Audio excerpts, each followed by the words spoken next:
Hello भैया, स्वागत है हम सभी का मेरे यूट्यूब चैनल स्कूल ट्यूशन गुरुजी में। बच्चा हम कर रहे हैं आपका chapter 5 the fundamental unit of life. और आज के एनसीईआरटी के रिव्यू में हम करने वाले हैं आपकी सेल ऑर्गेनेलिज के बारे में पढ़ने वाले हैं। तो चलिए बच्चों, सीधे चलते हैं अपने टॉपिक पे।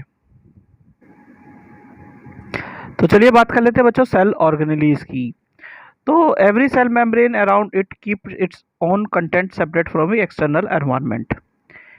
और large and complex cell including cells from multicellular organism need a lot of chemical activities to support their complicated structure and function.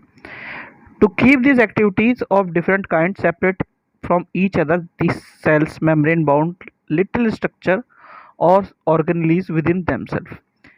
यानी कि इनके अंदर क्या होता है, सेल मेम्ब्रेन्स के अंदर जो होती है, सेल मेम्ब्रेन जो होती है उसके अंदर या प्लाज्मा मेम्ब्रेन के अंदर एक सेपरेट छोटी छोटी सेल बाउंड ऑर्गेनीज मेम्ब्रेन बाउंड ऑर्गेनीज होती हैं, यानी स्ट्रक्चर होते हैं जिन्हें हम ऑर्गेनीज कह देते हैं। और ये डिस्टिंग्विश फीचर होता है प्रोकैरियोटिक को यूकैरियोटिक में से, जो अलग करता है। क्योंकि यूकैरियोटिक में क्या होता है बच्चों, ये विजिबल नहीं होती, यूकैरियोटिक में विजिबल होती है बच्चों, प्रोकैरियोटिक में विजिबल नहीं होती हैं। अब इसमें से हम पढ़ने वाले हैं बच्चों आपके बेसिक जो सेल ऑर्गेनीज है, जैसे कि endoplasmic reticulum, Golgi apparatus, lysosome, mitochondria, plastid और वैक्यूल्स को, क्योंकि यही बेसिक एक्टिविटीज़ को या अच्छी तरह से जो एक्टिविटीज़ को करती हैं जो कि ज़रूरी होती हैं सेल के लिए, वो ये हैं। सबसे पहले बात कर लेते हैं बच्चों एंडोप्लाज्मिक रेटिकुलम की, तो जिसे हम शॉर्ट में ईआर कहते हैं। ये क्या है बच्चों, large network of membrane bound tubes and sheets, जो कि लगता है कि लुक ट्यूबुल्स, लॉन्ग ट्यूब्यूल्स और राउंड ओब्लिंग वेसिकल्स होती हैं। इनका स्ट्रक्चर जो है प्लाज्मा मेम्ब्रेन से सिमिलर होता है और ये दो पार्ट में होती है बच्चों। एक होती है रफ एंडोप्लाज्मिक रेटिकुलम, दूसरी होती है smooth endoplasmic reticulum. Rough endoplasmic reticulum जब हम माइक्रोस्कोप से देखते हैं तो उसमें राइबोसोम हमें देखने को मिलते हैं, अटैच होते हैं, इसीलिए इसको हम क्या कह देते हैं, रफ एंडोप्लाज्मिक रेटिकुलम। और ये क्या काम करती है, प्रोटीन मैन्युफैक्चरिंग साइट्स का काम करती हैं, प्रोटीन की मैन्युफैक्चरिंग करती हैं, इसीलिए इसे प्रोटीन फैक्ट्रीज भी कहा दिया जाता है बच्चों। अब अगर स्मूथ एंडोप्लाज्मिक रेटिकुलम की बात करें तो ये स्मूथ इन सरफेस होती हैं और ये क्या करती हैं, लिपिड और फैट मॉलिक्यूल्स का क्या करती है, बनाने का काम करती हैं।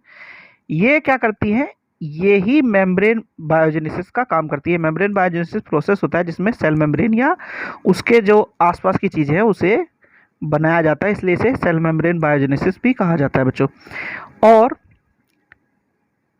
ईआर जो है ये क्या करती है, ट्रांसपोर्ट ऑफ मटेरियल जो कि प्रोटीन है, लिपिड है, साइटोप्लाज्म और वेरियस रीजन्स जो होते हैं उसके, उसमें भी ये काम करती है बेसिकली बच्चों। ये काम करती है बायोकेमिकल ट्रांसपोर्टेशन का जो चीज़ें होती हैं उसका। ठीक है बच्चों, इसके बाद आती है बच्चों गोल्जी एपरेटिक्स की बारी। गोल्जी एपरेटिक्स की जब हम बात करते हैं बच्चों तो उसे कैमिलियो गोल्जी ने डिस्क्राइब किया था। ये क्या होती है, ये membrane bound vesicles arrange approximately parallel to each other in stacks called cisterns में अरेंज होती हैं। अब इसका करेक्शन होता है सीधा सीधा किससे, मेम्ब्रेन ऑफ ईआर से, एंडोप्लाज्मिक रेटिकुलम से, जो कि क्या है, एक कॉम्प्लेक्स सेलुलर मेम्ब्रेन स्ट्रक्चर है। अब जितना भी मटेरियल सिंथेसाइज होता है ईआर में, यानी क्योंकि ये इसके पास में है, तो उसका पैकेजिंग का, डिस्ट्रीब्यूशन का वेरियस सेल टारगेट्स पे आउटसाइड और इनसाइड द सेल, ये करता है गोल्जी, गोल्जी एपरेटस का काम होता है ये सारा का सारा इस चीज़ को करना। अब इसमें क्या है, its main function include storage, modification, package and products of in vesicles. In some cases complex sugar में be made from simple sugar in the Golgi apparatus. The Golgi apparatus is also involved in the formation of lysosome. ये lysosome के formation में भी involve होती है। अब lysosome क्या है, lysosome is a kind of waste disposal system of the cell. Lysosome क्या करता है, हेल्प करता है clean by digesting foreign materials as worn out cell organelles, ये काम करता है लाइसोसोम। अब फॉरेन मटेरियल क्या हो सकता है जो एंटर करता है सेल में, such as bacteria, food, old cell organism, इन सारे को ब्रेक डाउन करके स्मॉल पीसीज में ख़त्म कर देता है लाइसोसोम। अब कई बार क्या होता है कि जो मेटाबॉलिक एक्टिविटीज़ होती हैं उसके डिस्टर्बेंस की वजह से जो लाइसोसोम है वो ब्रस्ट आउट हो जाता है। तो जब ब्रस्ट आउट होता है तो उसके अंदर का जो मटेरियल होता है वो सारा का सारा बाहर आ जाता है। अब बाहर आने की वजह से क्या करता है, वो अपने ही सेल को, ओन सेल को डाइजेस्ट करना शुरू कर देता है। Therefore lysosome is also known as suicidal bags of the cell. Structurally lysosome are membrane bound sac filled with digestive enzyme. These enzymes are made by RER, that is rough endoplasmic reticulum. Then we are going to study mitochondria. Mitochondria was basically known as the powerhouse of the cell. All the energy required by a cell for chemical activities or for the life processes was derived from mitochondria in the form of ATP, adenosine triphosphate molecule, और it was also known as energy currency of the cell. ये क्या करती हैं, ये generate करती है energy. होता क्या है कि माइटोकॉन्ड्रिया बाहर से पोरस होती है, अंदर की साइड में जब हम बात करते हैं तो इसमें फोल्ड क्रिएट होते हैं सरफेस टू सरफेस, जो कि एटीपी जनरेट करते हैं केमिकल प्रोसेस में।